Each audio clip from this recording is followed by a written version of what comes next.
नमस्कार दोस्तों, स्वागत है आप सभी का आपके अपने YouTube channel GK search engine पर। तो दोस्तों, आज के इस वीडियो में हम बात करने जा रहे हैं वाहन चालक भर्ती 2025 का जो एग्ज़ाम हुआ है आज उसमें परीक्षा की दृष्टि से महत्वपूर्ण विश्लेषण रहेगा। पेपर में करंट अफेयर्स के कौन कौन से क्वेश्चन पूछे गए थे, आइए इस वीडियो में हम जानते हैं। तो जो क्वेश्चन पूछे गए थे उनमें से था, राजस्थान सरकार ने किस वर्ष में जन सूचना पोर्टल शुरू किया था। तो यहाँ दोस्तों, जन सूचना पोर्टल है वो साल 2019 में शुरू किया गया था, यानी कि ए ऑप्शन यहाँ पर बिल्कुल सही है। यहाँ दोस्तों, साल 2019 में पूर्व मुख्यमंत्री अशोक गहलोत ने इस पोर्टल को लॉन्च किया था। इस जन सूचना पोर्टल का मुख्य उद्देश्य था नागरिकों को सरकारी विभागों और योजनाओं के बारे में जानकारी प्रदान करना। तो साल 2019 में जन सूचना पोर्टल शुरू किया गया था। नेक्स्ट जो क्वेश्चन पूछा गया था, राजस्थान निवेश प्रोत्साहन योजना के बारे में। यहाँ दोस्तों, राजस्थान निवेश प्रोत्साहन योजना, इसके बारे में निम्नलिखित कथनों पर विचार कीजिए और सही कथन का इसमें विकल्प का चयन करना है। पहला है कि यह योजना साल 2024-25 में शुरू की गई थी, जो बिल्कुल सही है। फिर है कि इस योजना का वित्त पोषण विश्व बैंक के द्वारा किया गया, तो ये गलत है क्योंकि ये राजस्थान सरकार की योजना है, विश्व बैंक का इसमें कोई रोल नहीं है, यानी कि ये बी कथन है वो गलत दिया गया है। तो इसमें बी तो किसी भी हालत में नहीं हो सकता, तो ए तो यहाँ पर पहले ही कट हो गया, फिर ये सी भी कट हो गया, इसमें भी देखो बी सी डी है, यानी बी तो किसी भी हालत में नहीं है। अब बचे दो ऑप्शन, तो फिर है कि इस योजना का विशेष लक्षित समूह युवा और महिलाएं हैं, ये भी सही है। फिर है कि इस योजना का मुख्य फोकस जो स्टार्टअप्स और एमएसएमई के क्षेत्र को बढ़ावा देना, निवेश को आकर्षित करना, तो ये भी बिल्कुल सही दिया गया है। तो ए, फिर सी और डी, ए सी डी यहाँ पर केवल एक ही में दिया गया है, बी ऑप्शन यहाँ पर बिल्कुल सही है। नेक्स्ट जो क्वेश्चन पूछा गया था, एनबीसीसी के द्वारा रिको के साथ जयपुर में कौन सी नई बड़ी अवसंरचना परियोजना निर्मित की जाएगी। तो ये भी महत्वपूर्ण क्वेश्चन है। एनबीसीसी एक कंपनी है जिसने भारत मंडपम तैयार किया था, अब राजस्थान मंडपम का निर्माण है वो करने वाली है। जी हाँ दोस्तों, राजस्थान मंडपम का निर्माण है वो करने वाली है एनबीसीसी, जो राजस्थान मंडपम कन्वेंशन सेंटर होगा, डी ऑप्शन यहाँ पर बिल्कुल सही है। यहाँ दोस्तों, जयपुर में बड़ी परियोजना है जो मुख्यमंत्री भजनलाल शर्मा ने बजट में इसको लेकर घोषणा की थी।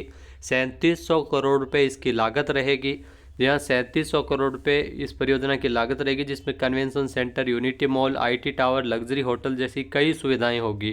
तो जयपुर को वैश्विक सम्मेलन के लिए गंतव्य स्थल के रूप में स्थापित करने के लिए भारत मंडपम की तर्ज पर राजस्थान मंडपम का निर्माण है वो एनबीसीसी कंपनी ही करने वाली है। नेक्स्ट जो क्वेश्चन आया था, 2025 में जयपुर में कौन सा नया चिकित्सा संस्थान अनुमोदित किया गया है। तो 2025 में इसको लेकर जो राजस्थान विधानसभा में इसके लिए बिल भी लाया गया था और पास किया गया। 2025 में जयपुर में जो राजस्थान आयुर्विज्ञान संस्थान यानी रिम्स की स्थापना है वो करने को लेकर ये घोषणा बजट में हुई थी। ए ऑप्शन यहाँ पर बिल्कुल सही है। यहाँ दोस्तों, 2025 में जयपुर में राजस्थान आयुर्विज्ञान संस्थान रिम्स को मंजूरी प्रदान की गई थी। राजस्थान स्वास्थ्य विज्ञान विश्वविद्यालय आरयूएचएस को अपग्रेड कर दिल्ली एम्स की तर्ज पर रिम्स की स्थापना है वो राजस्थान में की जा रही है, तो इसको लेकर विधेयक भी पारित किया गया था।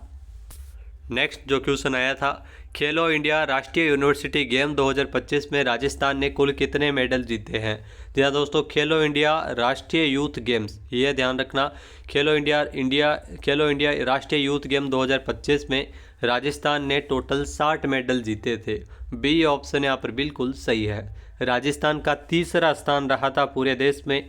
जी हाँ, अलग अलग राज्यों की अगर बात करें तो राजस्थान है वो तीसरे पायदान पर था, 60 मेडल जीते थे, जिसमें 24 गोल्ड मेडल थे, 12 रजत पदक थे और इसके अलावा 24 कांस्य पदक शामिल थे। नेक्स्ट जो क्वेश्चन आया था, 11वें राजस्थान अंतर्राष्ट्रीय फिल्म फेस्टिवल रिफ किस स्थान पर आयोजित किया गया था। तो 11वां राजस्थान अंतर्राष्ट्रीय फिल्म फेस्टिवल रिफ का आयोजन है वो जोधपुर में किया गया था। ए ऑप्शन यहाँ पर बिल्कुल सही है। यहाँ दोस्तों, जोधपुर में 1 से लेकर 5 फरवरी 2025 तक फरवरी माह में इसका आयोजन किया गया था और मेहरानगढ़ किला जोधपुर में संपन्न हुआ था राजस्थान अंतर्राष्ट्रीय फिल्म फेस्टिवल रिफ। नेक्स्ट जो क्वेश्चन पूछा गया था, राजस्थान राज्य की दूसरी लॉयन यानी शेर सफारी किस जिले में शुरू की गई थी। तो दूसरी लॉयन सफारी है वो राजस्थान राज्य की दूसरी लॉयन सफारी जो कि शुरू की गई थी उदयपुर में, ध्यान रखना उदयपुर में दूसरी लॉयन सफारी शुरू की गई थी। ए ऑप्शन यहाँ पर बिल्कुल सही हो जाएगा। उदयपुर के सज्जनगढ़ जैविक उद्यान में इसकी शुरुआत है वो की गई है और इसे बनाने में तकरीबन 3.5 करोड़ रुपये लागत आई थी। नेक्स्ट क्वेश्चन आया था जो इंडिया करंट अफेयर्स से था कि 71वें राष्ट्रीय फिल्म पुरस्कार 2025 समारोह में दादा साहब फाल्के पुरस्कार किसने जीता है? तो दादा साहब फाल्के पुरस्कार मोहनलाल ने जीता है। ए ऑप्शन यहाँ पर बिल्कुल सही है। यहाँ राष्ट्रपति द्रौपदी मुर्मू ने 23 सितंबर को नई दिल्ली में आयोजित समारोह में प्रतिष्ठित पुरस्कार इनको भारतीय सिनेमा में उनके योगदान के लिए दिया है। मोहनलाल, जिनको मलयालम सिनेमा का पूर्ण अभिनेता के रूप में जाना जाता है। नेक्स्ट जो क्वेश्चन आया था, बजट प्राक्कलन 2024-25 के अनुसार कौन सा क्षेत्र अधिकतम राजस्व के रूप में योगदान देता है? तो अधिकतम राजस्व के रूप में जो योगदान देता है वो है इनकम टैक्स यानी आयकर, यानी कि इसमें डी ऑप्शन यहाँ पर बिल्कुल सही है। आयकर है वो सबसे अधिकतम राजस्व के रूप में योगदान देता है बजट प्राक्कलन 2024-25 के अकॉर्डिंग। यह करों से होने वाली कुल आय के संदर्भ में, जो कि कुल व्यय या आवंटन के मामले में है, सबसे ज़्यादा राजस्व का जो योगदान है वो आयकर देता है। नेक्स्ट है, पेरिस ओलंपिक 2024 में रजत पदक किसने जीता है? तो पेरिस ओलंपिक 2024 में रजत पदक जीता था नीरज चोपड़ा ने। सी ऑप्शन यहाँ पर बिल्कुल सही है। यह दोस्तों भारतीय जो पैरालंपियन नीरज चोपड़ा, भारतीय ओलंपियन नीरज चोपड़ा जिन्होंने रजत पदक जीता, पैरालंपियन नहीं है ये, ओलंपिक में रजत पदक जीत चुके हैं और ज्वेलिन थ्रो के खिलाड़ी है। तो ये ध्यान रखना, ज्वेलिन थ्रो के खिलाड़ी है नीरज चोपड़ा जिन्होंने रजत पदक जीता था। और इसी कंपटीशन में गोल्ड मेडल जीता था भाला फेंकने में पाकिस्तान के अरशद नदीम ने। यहाँ अरशद नदीम ने 92.97 मीटर थ्रो करते हुए तो भाला फेंक यानी ज्वेलिन थ्रो में गोल्ड मेडल जीता था, जबकि 85.89.45 मीटर दूर थ्रो करते हुए जो भारत के नीरज चोपड़ा ने इसमें रजत पदक जीता था। नेक्स्ट जो क्वेश्चन आया था, भारत ने किस देश को पराजित करके आईसीसी पुरुष T20 विश्व कप 2024 का खिताब जीता है? तो आईसीसी पुरुष T20 विश्व कप 2024 का खिताब जीता है भारत ने फाइनल में दक्षिणी अफ्रीका को हराकर। बी ऑप्शन यहाँ पर बिल्कुल सही है। रोहित शर्मा की कप्तानी में दक्षिणी अफ्रीका को हराकर आईसीसी T20 वर्ल्ड कप 2024 के फाइनल मुकाबले में जो अब दक्षिण अफ्रीका को 7 रन से हराकर खिताब जीता था। ये दूसरा T20 विश्व कप है, धोनी के बाद में रोहित शर्मा की कप्तानी में जीता गया था। नेक्स्ट, विश्व का एकमात्र ब्रह्मा मंदिर, आप सभी को पता है ब्रह्मा मंदिर है वो पुष्कर में स्थित है। तो विश्व का एकमात्र ब्रह्मा मंदिर है वो पुष्कर में है, पुष्कर झील के पास स्थित है।